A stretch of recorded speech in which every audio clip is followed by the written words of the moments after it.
Dahulu kala terdapat sebuah keluarga di suatu desa.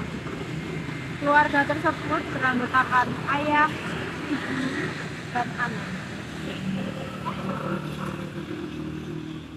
Anak yang cantik itu bernama Bawang Putih. Ayah dalam keluarga tersebut berprofesi sebagai saudagar.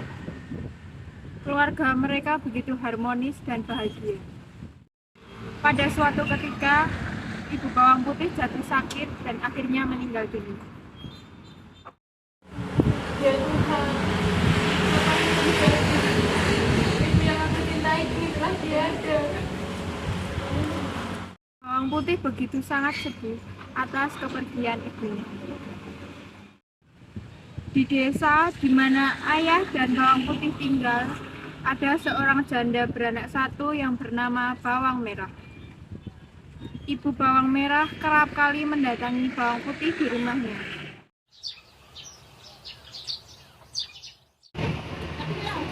Permisi, ya Bawang Putih, ada makanan untuk. Terima kasih Bu, sepertinya ini enak sekali. Ya, besok aku bawakan lagi ya untukmu. Wah, terima kasih Bu, baik sekali.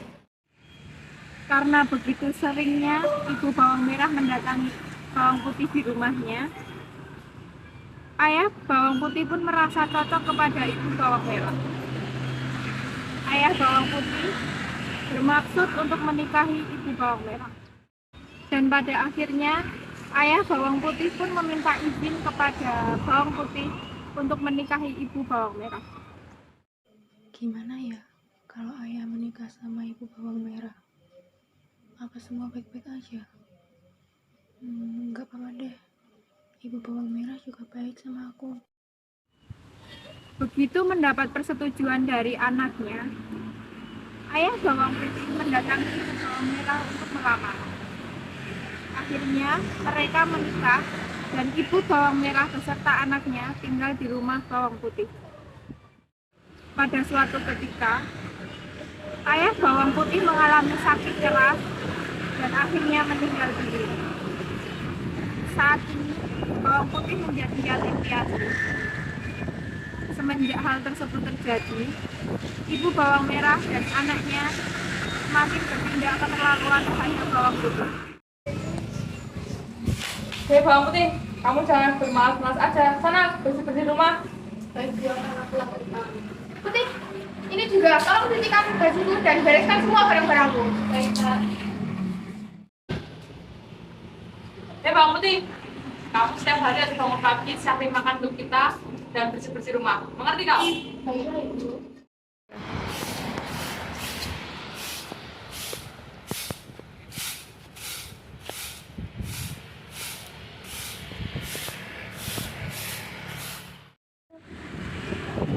Pada suatu ketika, Bawang Putih sedang mencuci pakaian di pinggir sungai.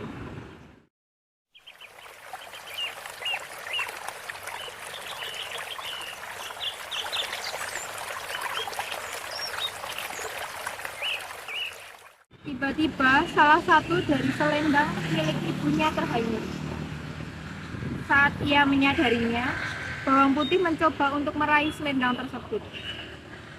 Namun sayang, ia tidak bisa membawanya kembali. Dengan sedih dan putus asa, ia kembali ke rumah dan menceritakan hal tersebut kepada ibunya.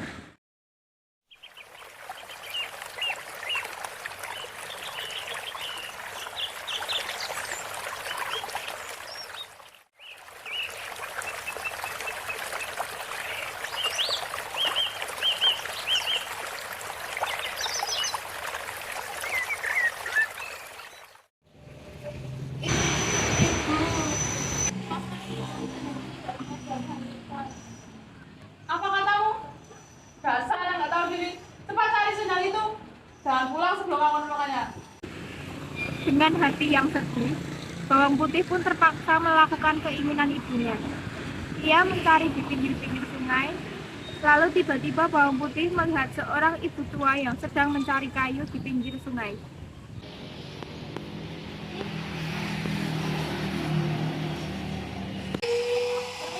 Iya, anak kamu ibunya dapat selesai yang hangat. Oh iya, tapi malah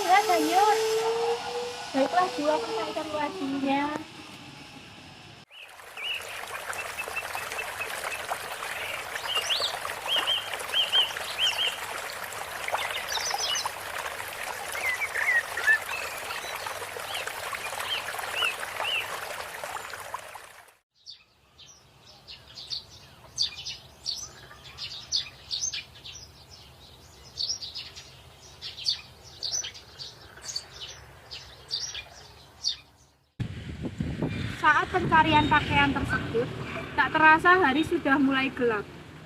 Bawang putih harus menemukan tempat tinggal untuk bermalam. Karena tidak akan sempat untuk pulang ke rumah, tiba-tiba ia melihat sebuah gubuk uang. Permisi. Ada apa nak malam-malam kemari? Saya bawang putih nak, saya mau mencari selendang saya yang hilang. Ini sudah malam, bolehkah saya menginap di sini? Oh, itu selendang milikmu ya. Saya menemukannya di sungai tadi. Saya akan kembalikan ke kamu, tapi dengan satu syarat. Kamu harus menemani saya tinggal di sini beberapa hari. Baik nak, tidak apa-apa. Masuk. Ya.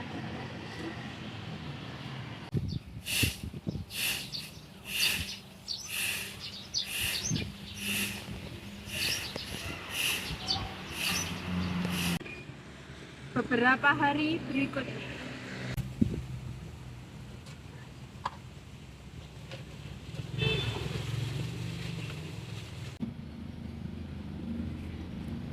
Terima kasih karena kamu sudah menepati janjimu. Ini aku kembalikan selendang milikmu. Terima kasih. Ya.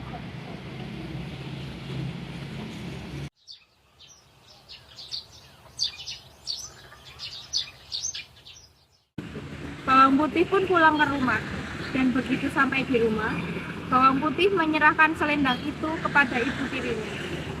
Bunda, ini selendang sudah ketemu. Bawa kemari.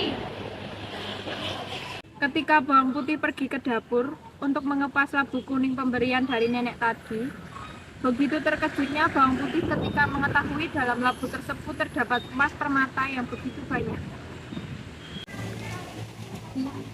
Ibu, aku menemukan emas ini setelah membelah buah ini. Mengetahui hal tersebut, ibu bawang merah dan bawang merah langsung merebut emas yang ada di tangan bawang putih. Hah? Emas? Hei bawang putih, kau mendapatkan ini di mana? Aku menemukannya saat mencari selendang ibu saat di tengah hutan diberikan oleh anak itu. Begitu mendengar cerita dari bawang putih, bawang merah bermaksud untuk mencari nenek tersebut. Keesokan paginya, bawang merah menghanyutkan selendang dengan sengaja ke sungai. Setelah itu, ia melakukan hal yang seperti dilakukan oleh bawang putih. Permisi nenek, apakah nenek melihat bajuku yang beberapa saat lalu hanyut di sungai? Ya, saya melihatnya. Saya akan kembalikan kepadamu, tapi dengan satu syarat bahwa kamu harus tinggal dengan saya beberapa waktu. Baiklah nek, saya akan meneliti kata-katamu. Ya, silahkan masuk. Beberapa hari sudah, bawang merah tinggal bersama nenek tersebut. Selama ia bersama nenek, hal yang ia kerjakan hanyalah bermalas-malasan saja.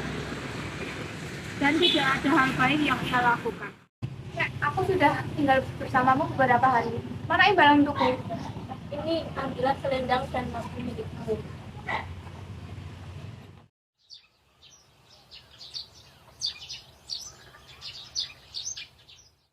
Begitu sampai di rumah, bawang merah segera memanggil ibunya untuk menunjukkan buah labu tersebut.